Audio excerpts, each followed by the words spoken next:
denuncias, noticias, entrevistas, temas de actualidad en agendaldia.net.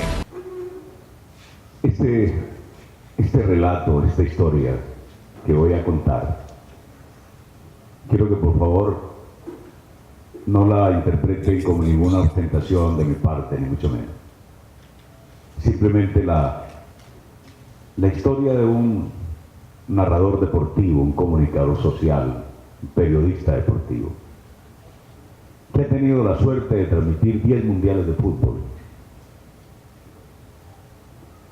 las mejores 25 vueltas al Táchira, unos 5 mundiales de ciclismo, panamericanos, y en fin. No sé cuántos goles, no recuerdo cuántas eliminatorias, cuántas Copas Libertadores de América, no tengo una estadística. Soy hombre de frontera, todos nos parecemos, poco más los de allá, los de acá, venezolanos, colombianos, colombos venezolanos, somos la misma gente. Somos hombres y mujeres llenos de pasión, de interés por nuestra tierra, por nuestra gente, por nuestro crecimiento, por la lucha que tenemos distantes de la capital. Nos vamos formando y nos vamos creando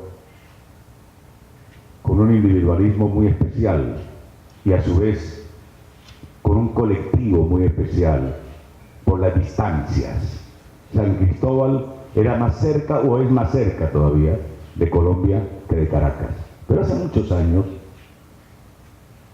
costaba ir a Caracas, muchos días, igual que ir a Bogotá de Cúcuta.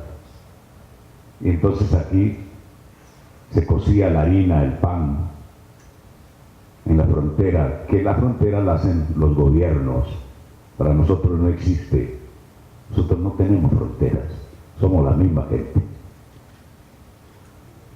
Y en 1974 comienza para mí una historia muy especial, que es el fútbol, con una influencia eminentemente de frontera y colombiana, porque nadie puede negar que el periodismo deportivo de nuestro estado Táchira tiene una gran influencia de Colombia, ciclismo y fútbol, mientras que la mayoría de mi país era el béisbol.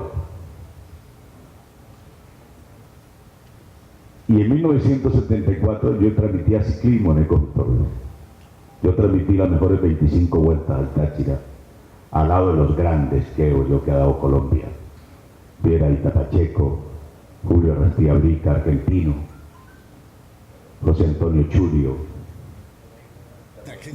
Darío Álvarez, Rodríguez, Rubencho, en fin. Rubén Darío Arcila, 25, 28, 25 por Ecos del Torbes, y después por mi radio transmití unas 5 vueltas al Táchira. Pero entro a la radio muy joven, 17 años. Tuvo que mi mamá y mi papá firmar una autorización por ser menor de edad para que el Ministerio de Transporte y Comunicaciones de la época me autorizara para narrar deporte. Mira qué valentía de un muchacho. Uno se merece las cosas por esfuerzo, por trabajo. Muy joven me tocó trabajar. Y en 1974 un grupo de italianos, venezolanos y un uruguayo, 12 personas, tienen la feliz idea de hacer un equipo de fútbol profesional. Yo trabajaba en Eco del Torbe de asistente de prensa, 17 años, 18, transmitía ciclismo. Y era el quien le llevaban las noticias del fútbol, el barrio. Y el único que le paraba el fútbol era yo, porque mi papá muy joven me traía al estadio de Cúcuta, a ver al Cúcuta Deportivo. Y con un radiecito que allá eran más baratos los radios que acá. No traía, escuchaba a los narradores de Cúcuta. Y cuando mi papá no podía venir, colocaba un radio con una antena de alambre en San Cristóbal para escuchar las cadenas y las emisoras de Bogotá que eran en AM. y yo escuchaba a esos tremendos narradores de fútbol. Fue influenciando en mí notoriamente y extraordinariamente, creando en mi mente un interés muy especial por ser narrador de fútbol. Venía aquí al Estadio Santander muy niño. Mi papá me decía, mire cómo juega este uruguayo, este argentino, este colombiano, por la derecha, mete centro, en fin. Él sabía de fútbol una barbaridad. Escribía muy bien en el periodismo, tío periodista, mi papá tipógrafo, periodista, apasionado por todo esto del deporte y de la frontera. Y me invita a don Gregorio González Lovera en el año 74 a la reunión para hacer el equipo de fútbol profesional.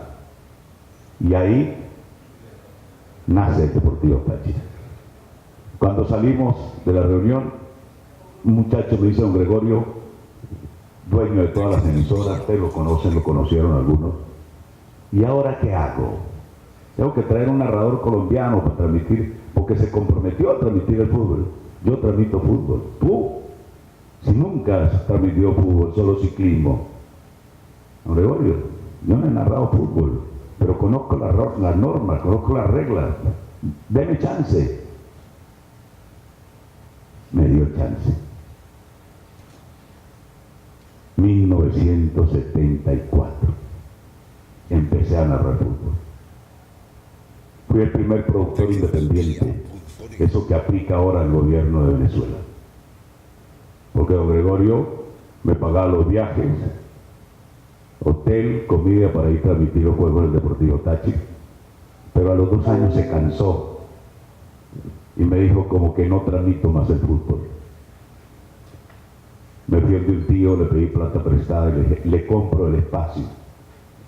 Porque el fútbol no puede dejar de transmitirse, si no se muere. Si no tiene radio, fallece. Nos quedamos en el intento. No es problema tuyo. Y le compré los espacios. Más adelante la gente del Deportivo Táchira me ofreció de por vida una exclusividad. Le dije no.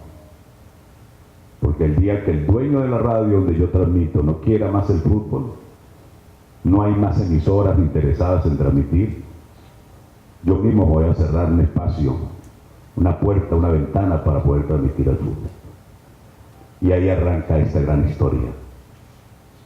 Después viene Maradona, Argentina, a jugar las eliminatorias frente a nuestra selección vinotinto en 1977 en San Cristóbal.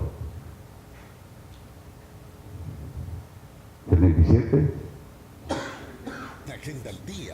Sí, claro. No. México 86, 85. Y yo entrevisto a Diego Armando Maradona. Joven todavía. Diego era el mejor jugador del mundo. Era imposible entrevistarlo. Caterpillar, que era el empresario, pedía $, para transmitir a Maradona. E insistí y le hice la mejor entrevista que he hecho en mi vida. 1 hora, 30 minutos.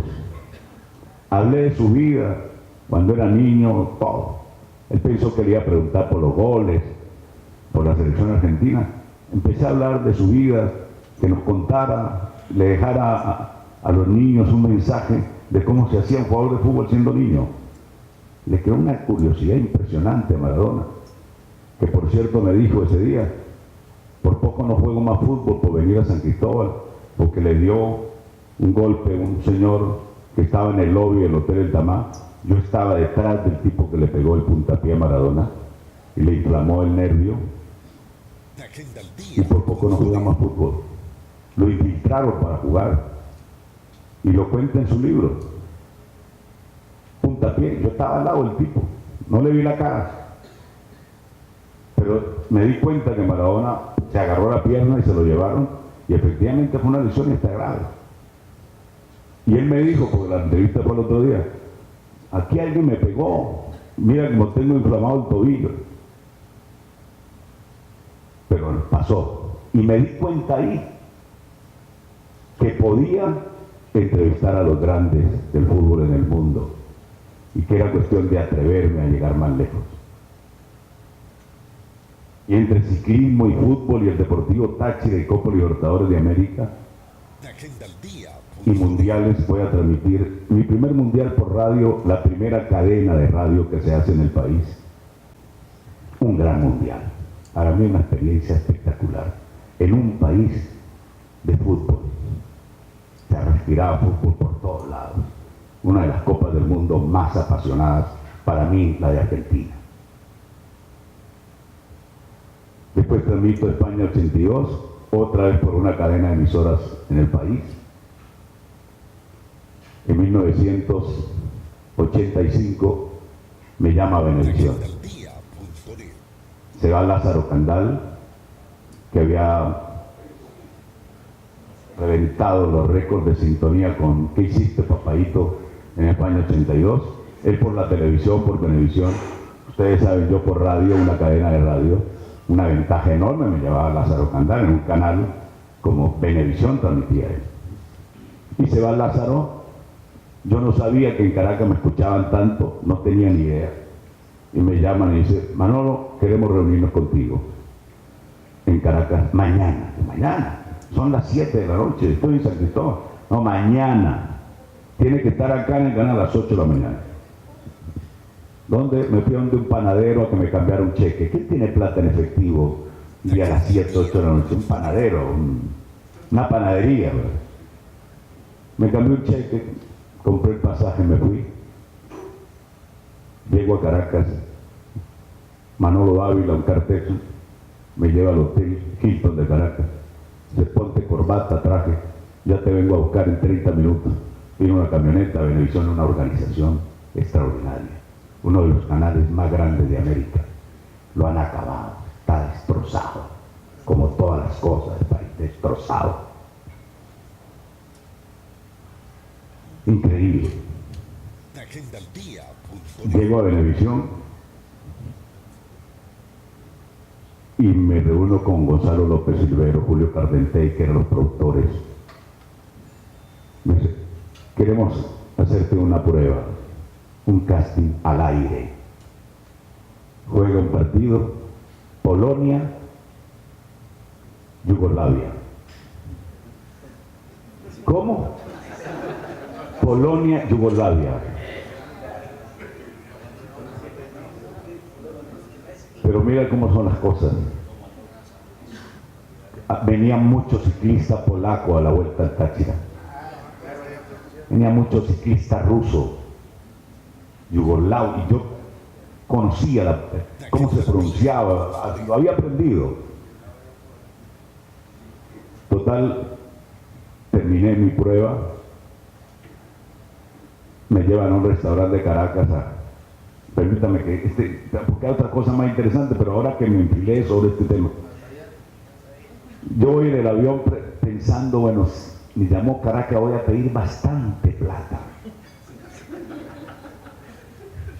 Yo estoy pobre, bastante plata. Me preguntan cuánto va a transmitir un partido de fútbol, voy a pedir 1 millón de bolívares, un ejemplo, para que me digan, no, medio. Cuando terminé la prueba me llevaron a un restaurante de los mejores de Caracas, conversando con el vicepresidente del canal, el gerente general, Julio Cardentey, estaba Gonzalo López Silvero, Delio Amado León, que fue mi gran amigo en Caracas. Sí, cualquier cosita, que fueron mis compañeros. Dice: Manolo, vamos a transmitir 5 juegos antes del Mundial México 86. ¿Cuánto cobraría usted por cada juego? Me acordé, 1 millón de bolívares. Listo. Coño, perdóneme. Como buen andino y de la frontera, yo le hubiera pedido 2. Le dije, además yo no vivo en Caracas. Hotel, comida, transporte y todo lo que tú quieras. Transmitimos 50 juegos antes de México 86. No es que no, puse un ejemplo de los 50 del millón.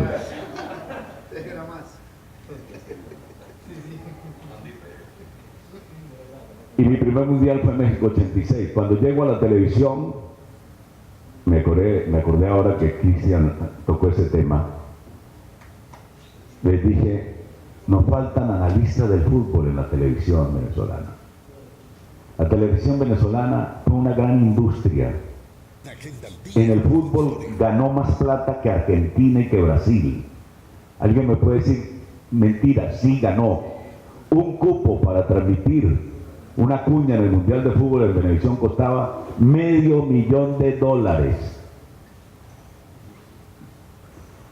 A los mundiales que fui a todos los estadios de Italia, de Francia, de Estados Unidos, con móviles. Era una industria extraordinaria. Claro, el dólar era 4.30, a 7 lo máximo. $500,000 no eran muchos bolívares, pero en el extranjero era mucha plata.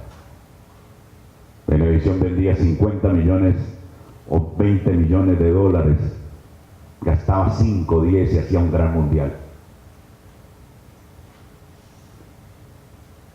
Y bueno, hice mi primer mundial y les dije, aquí faltan analistas del fútbol, porque se cometía un error.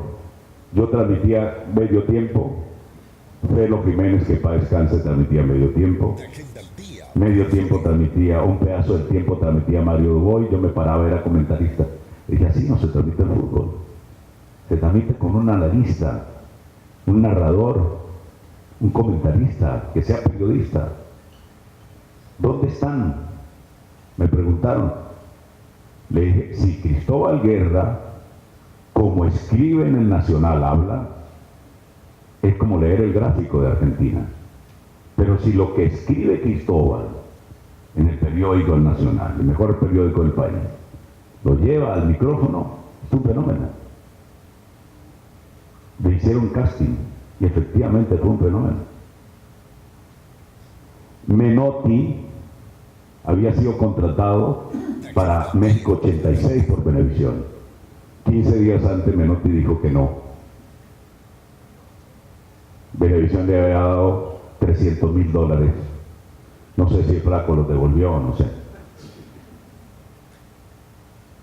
Yo le dije, yo tengo un argentino que habla como Menotti.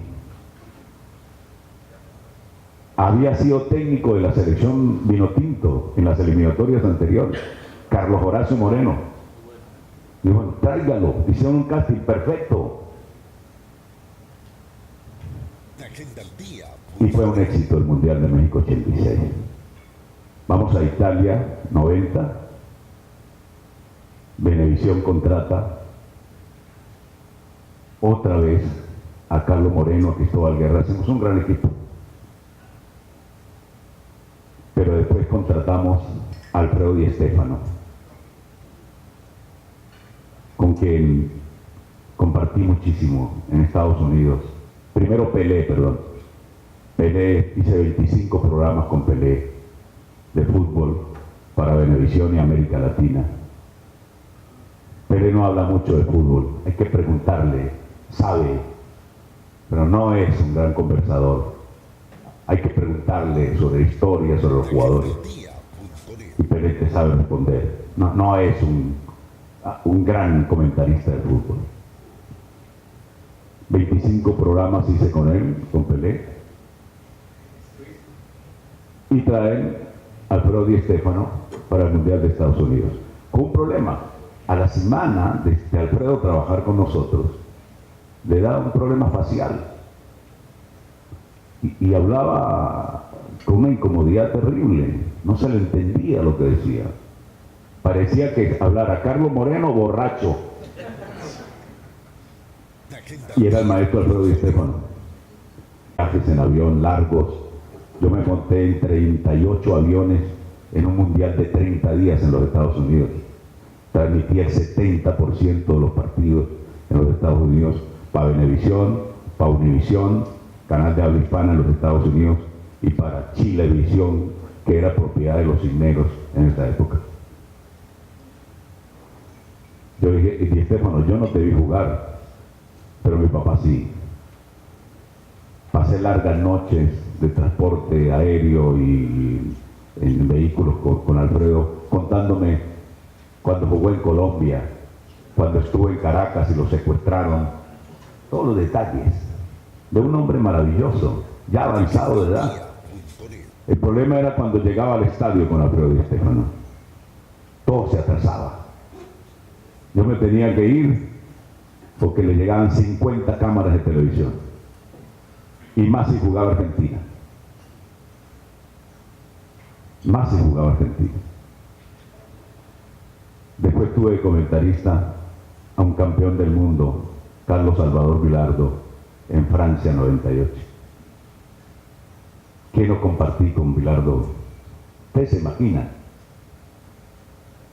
hasta las 12, 1 de la mañana tomando café hablando de fútbol. Se aprende de fútbol hablando con los que saben tomando café. Así como yendo a los estadios, como escuchando a los técnicos. Los locutores, los narradores, deberíamos pagarle a los técnicos para que nos dé charlas de técnica de fútbol. Yo he aprendido muchísimo con todos esos personajes que he nombrado. Pero mucho, de verdad. Hay que hablar de fútbol con Carlos Vilardo de las 8 de la noche a la 1 de la mañana. Cuando fue campeón del mundo, todo lo que vivió con Maradona, lo de la camisa azul que la compraban en una bodega de un árabe y no tenían camiseta, y le pintaron el escudo, todas esas cosas que son ciertas. ¿Cómo influyó, cómo influye, cómo un técnico de verdad es el alma de un equipo de fútbol? Por eso esta profesión la he desarrollado con absoluta satisfacción. Les cuento que sí, me siento bien contento con una labor cumplida, no me canso, quiero transmitir mucho más. El mundial pasado Brasil no quería hacerlo por televisión, quería irlo a disfrutar. Mi esposa que está acá, Morela, a quien la saludo, le dije, vamos a Brasil a disfrutar un mundial. No he disfrutado un mundial, ni el 78, ni el 82, ni ningún mundial. Como cualquier aficionado, y salir, irme a un bar a tomarme algo, un café, una cerveza, gritarle al árbitro, no sé. Y le dije a la televisión, no voy a hacer el mundial. No fue posible. En Brasil, y el canal insistió, terminé transmitiendo el mundial, que era el más cercano para ir a disfrutarlo, ¿verdad? No quiero decir que no he disfrutado, también uno disfruta en su trabajo y tiene enormes satisfacciones. Creo en la suerte porque la he tenido, muchachos. Una y otra vez. Hay que tener suerte para transmitir bien mundiales de fútbol y que no te echen. Que no te echen. Transmitir 40 años fútbol en un equipo de fútbol profesional. No le debo a nadie nada. Nadie me debe nada tampoco por todos estos años de trabajo. He entrevistado a grandes jugadores. He trabajado con ellos como Pelé, Maradona, como Pelé y Bilardo y todos ellos. Pero también he entrevistado gente que no son jugadores de fútbol. En Bolivia entrevisté a Hugo Banzer Suárez, uno de los dictadores más criminales que ha tenido Bolivia y Sudamérica, que colgaba a la gente en las plazas, las ahorcaba. Lo entrevisté en el Palacio de Gobierno, fuimos a transmitir unos Juegos Bolivarianos, conseguí cómo entrevistarlo, fui, le hice una entrevista como de 2 horas, le dije de todo, de broma no me pusieron preso. Entrevisté a Marcos Pérez Jiménez en España 82, cuando estaba transmitiendo el mundial, pasaba por ahí y me dijo, aquí vive el dictador venezolano Marcos Pérez Jiménez. Me bajé insistí tanto, una semana, que me dio una entrevista. Me dijo que no lo había tumbado una rebelión cívico-militar, que lo habían traicionado 20 militares, pero que el pueblo no lo había tumbado, porque le había hecho grandes obras al pueblo. Con el tiempo me doy cuenta que tenía razón Pérez Jiménez. Y eso me lo dijo. A mí no me tumbó, como dicen en Venezuela, una unión cívico-militar. A mí me tumbaron 20 traicioneros, me dijo. El pueblo no me tumbó. Le dije, pero presidente, la gente salió en camiones a celebrar. Bueno, la gente estaba feliz porque había un cambio de gobierno, pero a mí no me tumbó el pueblo. Y bueno, es muy larga la historia y la entrevista con Marco Pérez Jiménez, de una gran experiencia. Carlos Andrés Pérez fue con nosotros a Bogotá a una Copa Libertadores de América. Táchira jugó contra Tolima en Bogotá y el presidente Pérez nos acompañó y llevó las pelotas de fútbol, los balones que se le había quedado al aguatero, unos balones, unas camisetas. El presidente las trajo en su avión presidencial. Eso no lo supo a nadie. Pero además era el equipo de su tierra. Pero yo empecé a narrar fútbol en un estado que no había nada de fútbol, ni estadio. Yo empecé a narrar fútbol donde había que hacer todo. Afición, estadio y emisoras que transmitieran fútbol. Narradores y comentaristas. No había nada. En 1974, cuando nace Táchira, no había nada, no había estadio de fútbol. No había afición. Bueno, afición había porque había mucha gente, repito, en la frontera que le gustaba el fútbol y venía acá a Cúcuta, pero no había nada. Todo había que hacerlo. Y tuve esa suerte. Esa es una suerte. Y aproveché, por supuesto, esa oportunidad, porque nadie pensaba que el fútbol venezolano fuera a trascender y que el Deportivo Táchira fuera a trascender algún día. Nadie. Ni que Argentina fuera a San Cristóbal, ni que el Rapid de Viena jugara en San Cristóbal, ni que el Real Madrid viniera a San Cristóbal, ni que Brasil con Zico viniera a San Cristóbal, ni que Maradona viniera a San Cristóbal. Nadie pensó eso. Ni que los equipos colombianos, la mayoría, han ido a jugar a San Cristóbal, y que Colombia ha jugado eliminatorias en San Cristóbal, y que producto de empates contra la selección Venezuela han echado muchos técnicos de Colombia en San Cristóbal. Entonces, en 1974 había que hacer todo. Fue una historia impresionante. No nace un narrador de fútbol que transmite 10 mundiales de fútbol y comienza en una sede que no hay nada. ¿Cómo se llama eso? Constancia, perseverancia, pasión, amor. Mira lo que puede mover el periodismo deportivo. Mira lo que se puede hacer.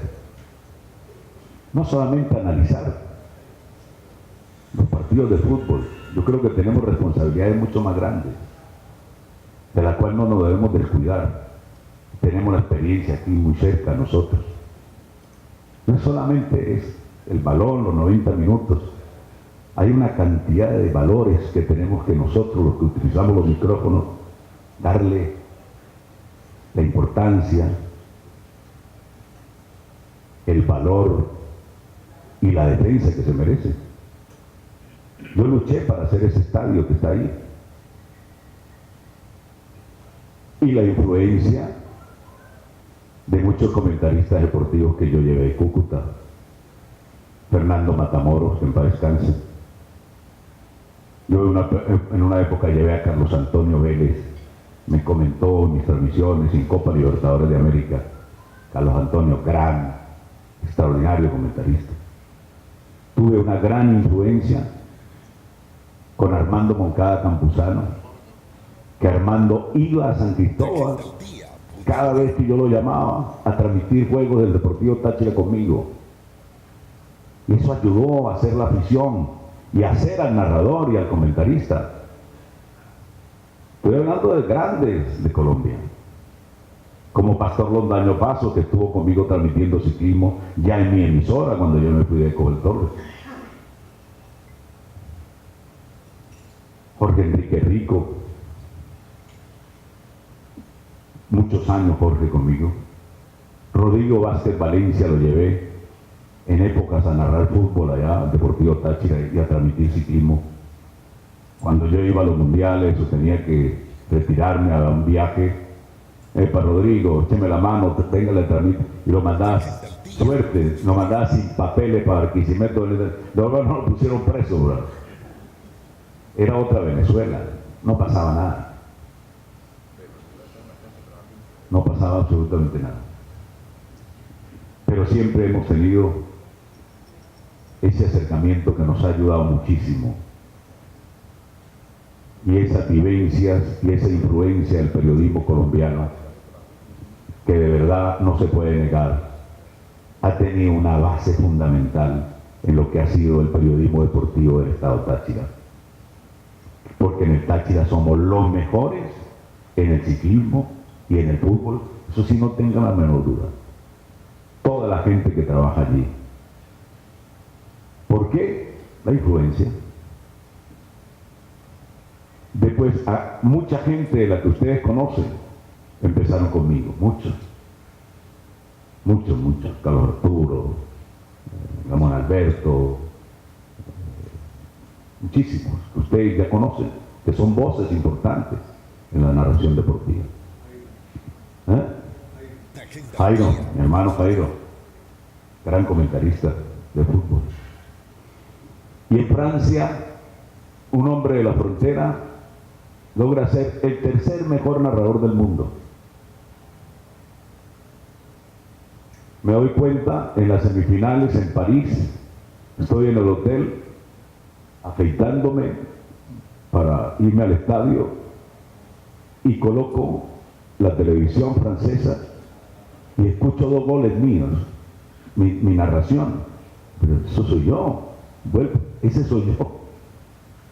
Y tenía un francés conmigo que me cargaba para todos lados. Digo, ¿qué están diciendo ahí?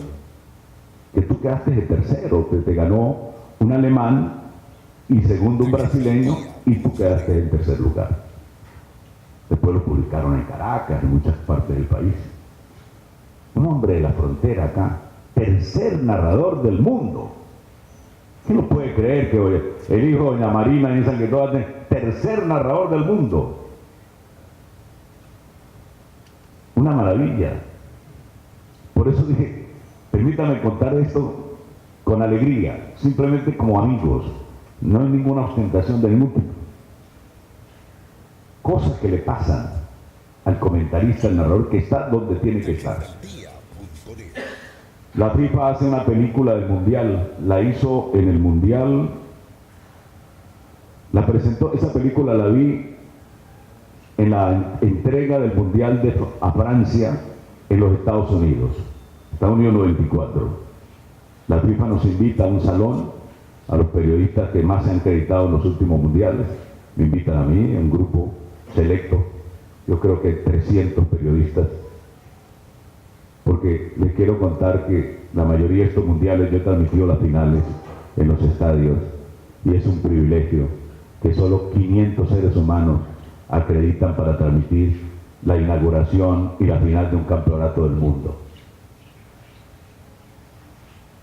Solo 500. No es una tribuna ni una cabina para 1000 ni para 5000. 500 seres humanos. Y la mayoría de estos mundiales, cuando he ido, los he transmitido desde los estadios. Pero les contaba de la película. Y la FIFA nos invita a un salón a darnos un reconocimiento y a presenciar la entrega de la responsabilidad del Mundial Francia 98 a Michel Platini, y presentan la película de la FIFA hablando de Maradona, hablando de Pelé, hablando de Cruyff, de Johan Cruyff, hablando de los grandes, hablando del mundial. Y cuando me veo en la película, no sabía que en España 82, en el Estadio Santiago Bernabéu, en la final, yo narrando el partido, me habían grabado cuando hablaron de los medios de comunicación. Ahí está la película. Tenía un pequeño bigote. Cualquiera la puede conseguir, esa película. Un hombre aquí en la frontera, de acá mismo. ¿Cómo se llama eso? Trabajo, perseverancia, esfuerzo. Así como el jugador de fútbol físicamente se prepara, nosotros nos tenemos que preparar mentalmente, integralmente.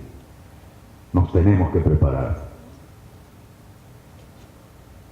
Cuando nos llegan esas responsabilidades tenemos que estar preparados. Cristian contó una historia que es verdad de los narradores. Por ejemplo, yo lo utilizo. Yo antes de un partido importante en un mundial de fútbol, en una Copa Libertadores, yo transmito acostado antes de quedarme dormido, mentalmente 30 minutos del partido que voy a narrar al otro día. Porque ya sé el equipo, ya conozco la alineación. En un mundial juega Argentina, por ejemplo, Alemania, que puede ser esta final, ¿no?, de este mundial. Uno ya sabe cómo va a ser el equipo. Es cuestión de acostarse a descansar y hacer ese ejercicio. Transmitir, narrar 30 minutos solo mentalmente el partido que vas a transmitir al otro día. Y algunas de las cosas que piensas que pueden suceder, suceden. Eso es magia. Y el fútbol es magia. Señores, los días más felices de mi vida, aparte del nacimiento de mis hijos, de verdad es estar en un estadio de fútbol y poder hacer una gran transmisión de fútbol. Muchas gracias por escucharme. Muchas gracias.